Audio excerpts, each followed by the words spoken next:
At 18, Elowen Vale discovered the exact price of her existence, and it was written in someone else's handwriting on a piece of heavy paper sealed with wax she was not meant to touch, because her stepmother had already decided that a daughter from a first marriage was a far more convenient sacrifice than a beloved son with a gambling problem.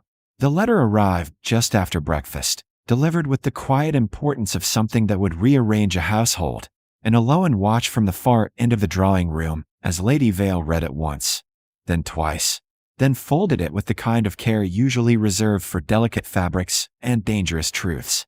Her stepbrother Adrian was pale in the way of a man who has recently realized the size of his own mistake, and the room carried the thick, airless silence of calculations being performed without her.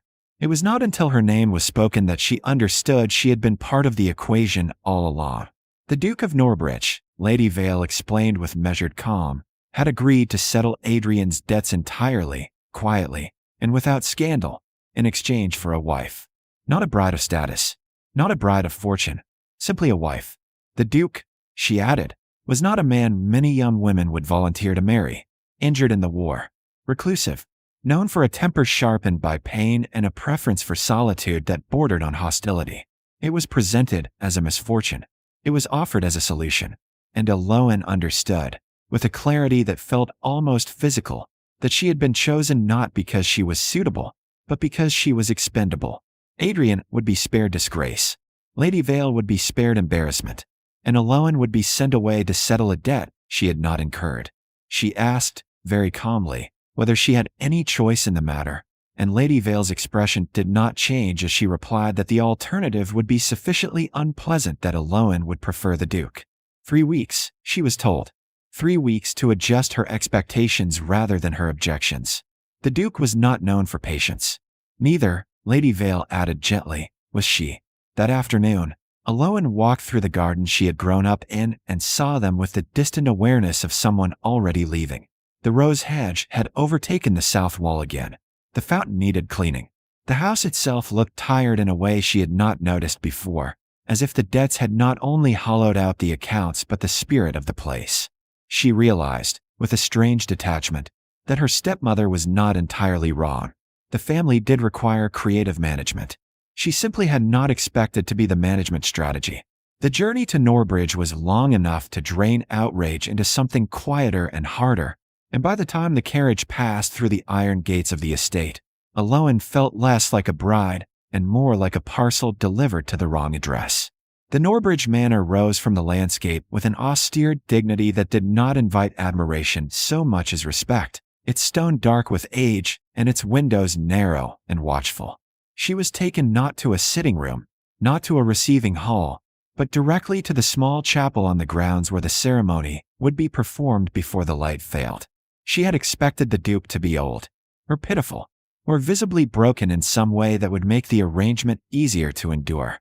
Instead, the man waiting at the altar stood straight-backed and still, one hand resting lightly on the carved head of a cane that looked less like support and more like a concession to circumstance. His hair was threaded with early gray, his face composed in a way that suggested long practice at containing things, and when his eyes lifted to hers, she did not see cruelty or pity or triumph. She saw assessment, as though he were measuring the truth of her before deciding how to proceed. The ceremony itself passed like something overheard through a wall, words spoken, vows exchanged, signatures placed on paper that bound her life to a stranger's. With bureaucratic efficiency, when it was over and the small chapel had emptied, they stood for a moment in the colored light from the narrow windows, neither of them moving first. "Were you told why you are here?" he asked, his voice quiet but precise, the kind of voice that did not waste words. Elowen considered lying out of pride, then dismissed the idea as exhausting. "Yes," she said, "to settle someone else's mistake." He nodded once, as if confirming a private suspicion. "Then we begin honestly," he replied. It unsettled her more than anger would have. There was no lecture, no reassurance, no false gallantry. He did not pretend this was romantic. He did not pretend this was fair. He simply accepted the facts as they were and stepped aside to let her pass first out of the chapel, a small courtesy that felt more significant than any speech might have. As they walked the covered path toward the main house, She noticed the sound of his cane on the stone was rhythmic, measured, almost deliberate, not the dragging hesitation she had imagined. He did not limp so much as adjust. The injury, whatever it had been, had not diminished him. It had reorganized him. Servants bowed as they passed, and he acknowledged each with a brief nod that was neither warm nor dismissive, merely complete. Inside the manor, she was shown to a suite of rooms that had clearly been prepared in advance. The fire already lit, fresh flowers placed by the window, a stack of books on the small writing desk, as though someone had made a careful guess about what might make her feel less like a hostage. She turned slowly in the center of the room, absorbing the fact that this was now her life, this vast house, this quiet man, this arrangement built on necessity rather than choice. There was a knock at the door not long after, and the Duke entered without ceremony, his expression the same composed neutrality she had seen in the chapel. "You will have full access to the library," he said. "You may go where you wish on the grounds. No one here will restrict you." She blinked at him, surprised by the specificity. "I am not in the habit of confining people," he added.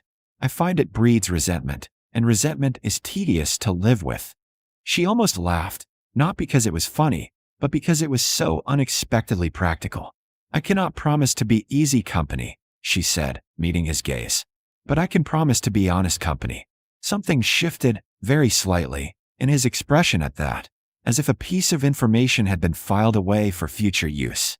"That is of considerable value," he replied. He paused at the door, then added, more quietly, "Good night, Elowen."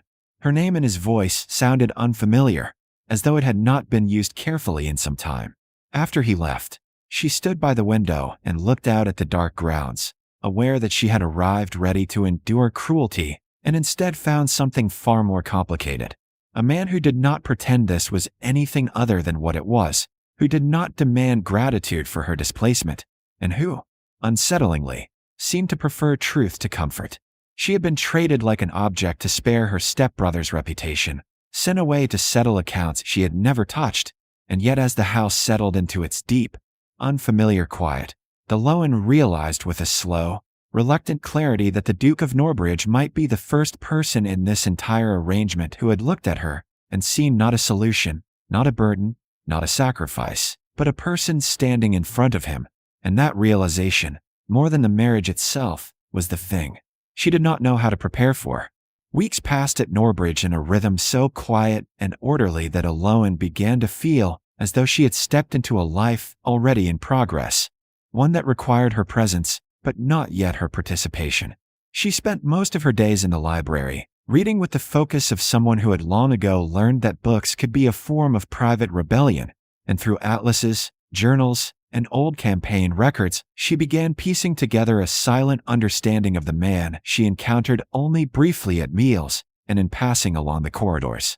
Each morning, just after sunrise, she heard the steady, measured sound of his cane along the terrace below the east window, and without meaning to, she found herself pausing to watch him cross the gardens with a stride that was purposeful rather than slow.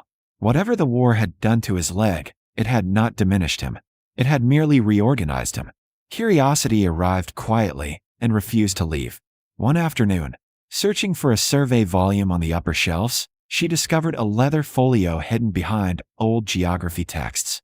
Inside were charcoal sketches drawn with extraordinary care, a harbor at dusk, a narrow street caught in afternoon light, the slope of a distant pass rendered with such delicacy she could almost feel the air. They were not idle drawings. They were the work of someone who had looked very closely at the world. In the corner of each page were the same initials and dates spanning years. And on the final page, drawn from below the library window, was a figure seated with a book in her lap. Her. The date was only days old. Elowen returned the folio exactly where she had found it, and said nothing at dinner, but she sat across from him with the knowledge of those drawings resting invisibly between them, and wondered when he had stood in the garden long enough to sketch her without her noticing. The real shift came during a sudden rainstorm when she took shelter in the carriage shed and found a young scullery boy hiding behind crates with a torn alphabet primer, trying desperately to teach himself to read. He had made it only to the letter F. Without ceremony, she sat beside him on the dusty floor and began guiding him through the rest, her voice low and patient, as the rain drummed overhead. She did not know the Duke had passed the open door and paused long enough to see his wife in a rain-damp dress pointing at letters while the boy repeated them with fierce concentration. He did not interrupt, but that evening at dinner his quiet felt different, less distant, as though something he had witnessed privately had shifted a careful part of his thinking. They still spoke little. They still moved through the house like polite strangers testing the strength of a bridge before trusting it with weight. But the space between them no longer felt empty. It was becoming, slowly, a shared awareness neither of them had yet chosen to name. The change between them finally surfaced at a winter assembly when Elowen noticed what no one said aloud. People were not looking at the Duke's face when they greeted him, but at the cane in his hand, measuring the injury before the man. Something sharp and protective rose in her chest, and when the music shifted into a slow waltz, she turned to him without hesitation. "Dance with me," she said. He stilled. "I have not danced since before the war." "I chose a place near the window," she replied calmly. "No one will be behind you." He studied her for a long moment as though she had offered him something unexpectedly precious, then took her hand. They were not graceful, and the first steps were an act of will. But as they moved, he became fully present in a way she had not yet seen, his focus narrowing to the rhythm, her hand, the shared space between them. "You do thoughtful things without announcing them," he said quietly. "I prefer results to performances," she answered. After that night, the distance they had carefully maintained did not return. Later, she brought him the folio of drawings and set it beside him without accusation. "I am glad you drew me," she said simply. He looked at the pages for a long time before replying. "I draw what I find worth looking at." Months passed in a steadier closeness built from small, unremarkable moments until one evening, in the middle of an entirely unrelated conversation, she told him she loved him because it seemed inefficient to delay it. He went very still and asked, "When did it happen for you?" She listed the pieces, the library, the boy, the dance, the drawings. "And you?" she asked. He held her gaze. "The day you told me the truth in the chapel." No one had done that in years. Elowen realized then that she had been traded away like an object to spare her stepbrother's reputation, sent to settle a debt she had never touched, and yet in this quiet house with this careful man, she had found the first place she had ever been seen clearly and without calculation.